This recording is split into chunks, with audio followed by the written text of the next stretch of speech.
Selam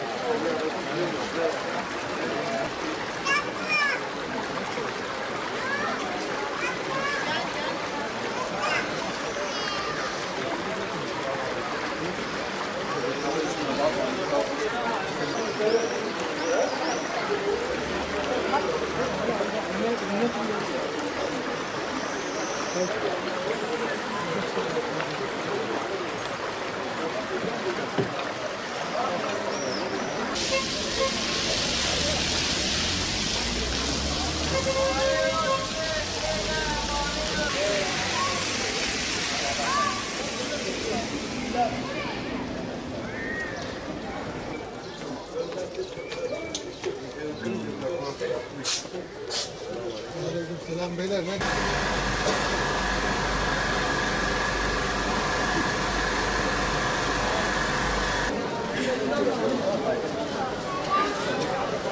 Esra, gayraya bakmıyorsun.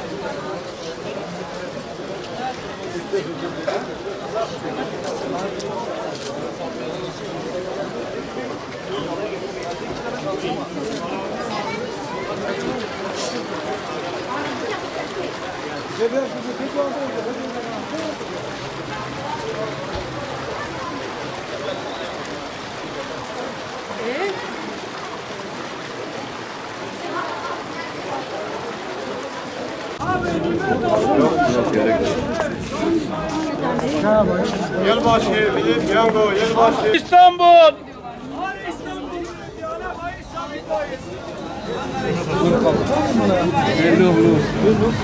Ana bayi Sabit bayi, ana bayi, ana bayi. 50 trilyonun sahibi aranıyor. Bana çıkmaz demeyin. Şansınızı deneyin. Şansınızı deneyin. 50 trilyonun sahibi aranıyor. Bak şimdi. Bak çek. Adamı çek. Çek abi çek. İstanbul, İstanbul, İstanbul, İstanbul. Ne Ankara'sını, Batman'a İstanbul'a ya. Kabinette çağırıyor kabinette. Bu ikisini verdi Mehmet abi, bir de bunu verdi. Değilse sağ bunu burada deneyin. O evreleri koymuşlar. Nasıl deliyor? Kumarın ve kumar çeşitlerinin toplumumuza verdiği büyük tahribatları gün geçtikçe görüyoruz. Hakikaten yuvaların yıkıldığını, insanların iflas ettiğini bu kumar ve kumar benzeri oyunlar sayesinde olduğunu görüyoruz. Büyük yaralar, büyük tahribatlar açıyor bu kumar türü oyunlar, yani kumarın her çeşidi bahislerdir. Efendime söyleyeyim, bu at oyunlarıdır, spor toto, spor loto, milli piyango. Eskiden yılda bir defaydı, yılbaşından yılbaşına kadar. Fakat o kadar kumar çeşitleri arttı ki artık günlük bahisler oynanmaya başlandı. Efendime söyleyeyim, bunun da ne büyük tahribatlar yaptığını daha sonra görüyoruz. Yuvaların yıkıldığını, çocukların annesiz babasız kaldığını, hatta bu kumar oyunları sayesinde babaların cinnet geçirdiğini, ailesinin hepsini katliamdan geçirdiğini basından ara ara duyuyoruz. Fakat bu aralar yani böyle şeytan ve nefis kişiyi kandırarak, bir de serbestiyet olduğu için, yani insanlar rahat bunlara ulaşabildiğini gördüğümüz zaman neler oluyor? İnsan bir harama rahat ulaştıkça o haramı hiç utanmadan, korkmadan, yani ona mueyyideler uygulanmadığı için onu rahat yerine getirdiğini görüyoruz. Bu da nedir? Bu da o kadar büyük tahribatlar yapıyor ki telafisi mümkün olmayan. Başta belirttiğim gibi yuvaların yıkıldığını, çocukların yetim kaldığını, annelerin katliamdan annelerin geçirildiğini, sokakta insanların kaldığını ve bütün bunların sebebinin kumar ve kumar türü oyunlar olduğunu görüyoruz. Hakikaten eskiden toplumumuz zar atmanın haram olduğunu, zarı eline almıyordu. Düşünün, bir şey üzerine oynamadıkları halde zarı eline almanın da haram olduğunu bildiği halde bakıyoruz. Gün geçtikçe, zaman ilerledikçe bunun olağan bir hale geldiğini, normal bir şey olduğunu görüyoruz. Kumar ve kumar türü. Ha bunun sebebi nedir? Bunun sebeplerini sayabiliriz.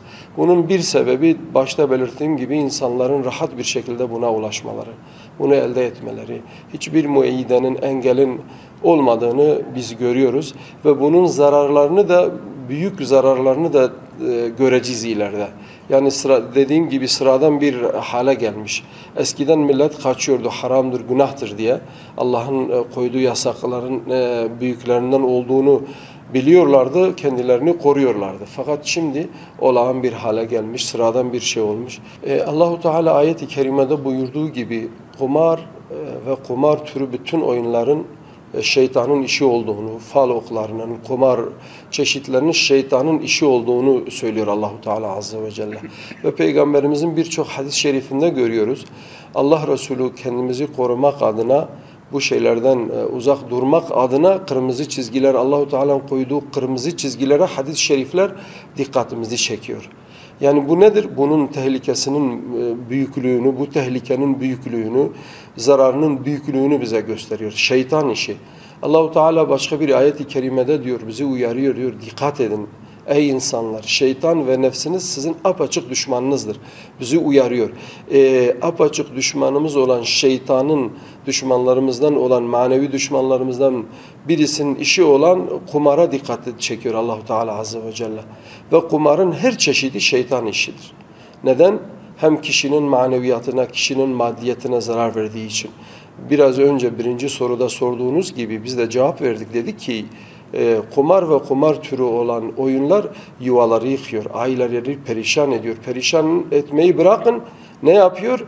Katliamlardan geçiriyor. Basından takip ediyoruz, okuyoruz, dinliyoruz. Birçok aile katliamlarının, aile facialarının en baş müsebbibi kumar ve kumar türü oyunlardır. Yani. İlk önce çağrımız anne babalarıdır. Çünkü Allah Resulü buyuruyor diyor, kullukum ra'an ve kullukum mes'ulun an ra'yetih. Hepiniz çobansınız, güttüklerinizden, sorumlu olduklarınızın hesabını vereceksiniz. İlk başta nefsimizden, daha sonra çoluk çocuğumuzdan mesulüz anne babalar olarak. Anne babalar olarak bu tehlikelere karşı biz çocuklarımızı, gençlerimizi korumalıyız. Bunu anlatmalıyız. Bunun zararını, manevi zararlarını, maddi zararlarını dile getirmeliyiz ilk önce anne babalar olarak. Ondan sonra eğitimciler, imamlar, din adamları, yani hepimiz bu geminin yolcularıyız. Hepimiz aynı gemide yaşıyoruz. Aynı gemide yolculuk yapıyoruz. Eğer bu gemi batarsa, bu gemiye bir zarar gelirse, bir delik açılırsa hepimiz batacağız. Ve bu batmamızın, yani toplumun batmasının bir sebebi de bu kumar ve kumar türü oyunlardır. Bu konuda bizlere, din adamlarına, eğitimcilere, öğretmenlere büyük görevler düşüyor. Biz ne yapacağız? Bu konuda sorumluluğumuzu yerine getireceğiz. Gençlerimizi, çoluk çocuğumuzu, çocuklarımızı bu tehlike karşısında ne yapacağız? Uyaracağız. Büyük bir tehlike var. Büyük bir yangın var ve bu yangın biz desek valla benim çocuğum oynamıyor bana ne diyemeyiz yani. Bu yangın ormana girdi miydi, bu toplumun içine girdi miydi bize de sirayet edecek, biz de zarar göreceğiz. Şeye gelelim, yetkililer olarak başta görevin en büyük yetkililere düşüyor. Yetkililer de ne yapmalı? Bu konuda kendilerine düşeni güzel bir şekilde yerine getirmeli ve kumara giden yollarının önünü kapatmalıyız. Devlet yetkilileri, büyüklerimiz bunun önüne geçmedikleri zaman, bu kumara giden yolları kapatmadıkları zaman toplumun hepsini bir yangın şeklinde ormanı kapladığı gibi toplumun her tarafını dört taraftan saracak bu tehlike ve zarar hepimize olacak. Bir de bunun vebali Allah muhafaza etsin. Yani ahiretteki vebalı, yani bu vebalı hiç kimse kaldıramaz. Onun için büyük bir vebaldır. Fertten, toplumdan devlet yetkilileri herkes görevini yapmalı ki bu hastalıkların önüne geçilsin. Bu tehlikenin farkına varılsın ve inşallah temennimiz, dileğimiz nedir? Gençlerimiz, çocuklarımız ellerini, ayaklarını bu kötü alışkanlıklardan çeksinler, kendilerini korusunlar diyoruz. Rabbim sizlerden razı olsun. Rabbim bizleri, çoluk çocuğumuzu, gençlerimizi bu tehlikelerden korusun, muhafaza etsin diyoruz.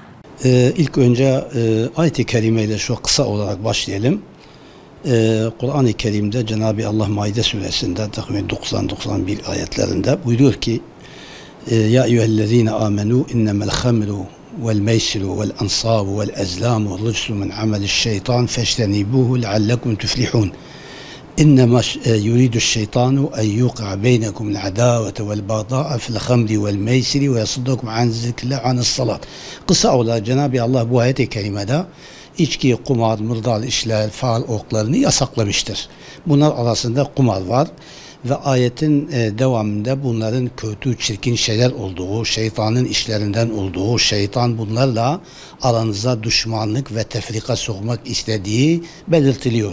Ve yine şeytan sizi Allah'ı anmaktan, Allah'ı zikir etmekten ve Allah'ın kanunlarına, nizamlarına, haramlarına dönmekten alıkoymak istiyor ve namazdan uzaklaştırıyor. Resulullah sallallahu aleyhi ve sellem döneminde de bunlar gibi hadisler var. İşte tavla oynayan, elini domuz kanının içine koymuş gibi, hatta İmam Ahmed'in rivayet ettiği bir hadiste tavla oynayan bir insan sanki domuz kanıyla abdest alıp namaz kılan kimse gibidir diye.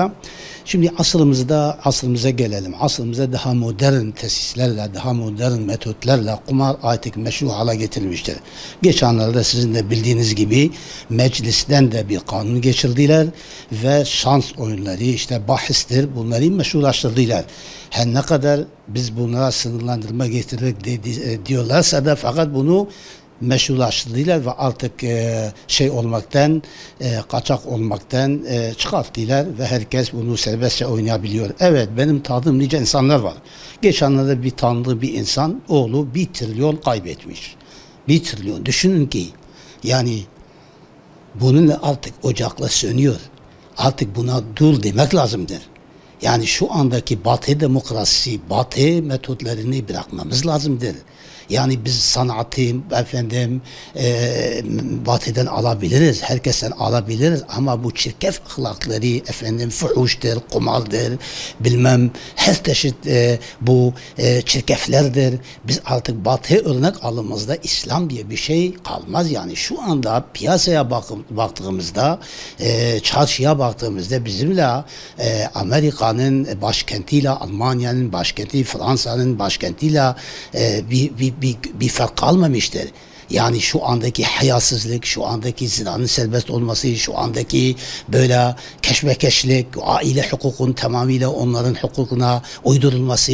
Onun için kumar gerçekten şu anda tehlikeli boyutlara ulaşmıştır ve medyanın, STK'ların bunları sık sık gündeme getirip de hükümetleri zorlamaları gerekiyor.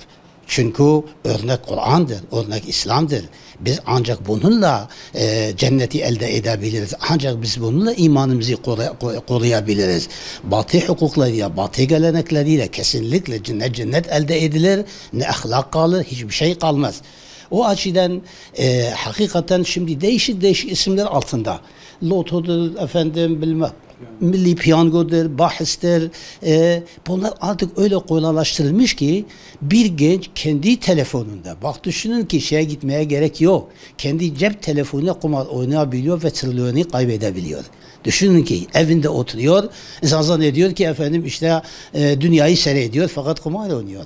Onun için kumar insanın zamanını boşa götürüyor. Yani zaman çok önemli bir meseledir. Çok önemli bir Cenab-ı Allah'ın bir vergisidir. Hem dünya hem ahiret için tabii. Şimdi dünya ahiretin bir imtihanidir, bir tarlasıdır. Bu dünyadaki zamanı değerlendirmekle ahiret ancak elde edilebilir. Sen gidip de bunu köşe başlarında yahut da kumarla tükettiğin zaman, içkiyle, fuhuşla, hayasızlıkla tükettiğin zaman o zaman insan gerçekten dünyada da mesul. Bak düşünün ki birçok insanlar var. İnsan zahiren, şeklen baktığı zaman, konuştuğu zaman zannediyor ki bu çok mesut. Ama mesut insan yoktur. Ne zengini mesut, ne fakiri mesut. Herkesin bir derdi var. Çünkü gençlik bir boşluğa doğru gidiyor. Ahlak yok. İslami ahlak tamamıyla gündemden çıkarılmış vaziyette. Ya Batı hukukta ben Almanya'da senelerce kaldım. Ben Avrupa'nın birçok ülkesini gezdim. Tamam, onlarda her şey serbest. Ama aile düzeni bir şey kalmamış, gençlik diye bir şey kalmamış, yakın akrabalık diye bir şey kalmamış. Biz de ona doğru gidiyoruz. Şu anda tavrımız iyi değil, şu anda sonucumuz iyi değildir. Yetkilileri uyarıyorum. mutlaka buna el atmaları gerekiyor ve çok büyük bir mesuliyet altındadırlar. Şu anda bizi idare eden insanlar büyük bir mesuliyet altındadırlar. Bir an önce bu konularda İslam'a uygun, Kur'an'a uygun düzenlemeler yapmaları gerekiyor.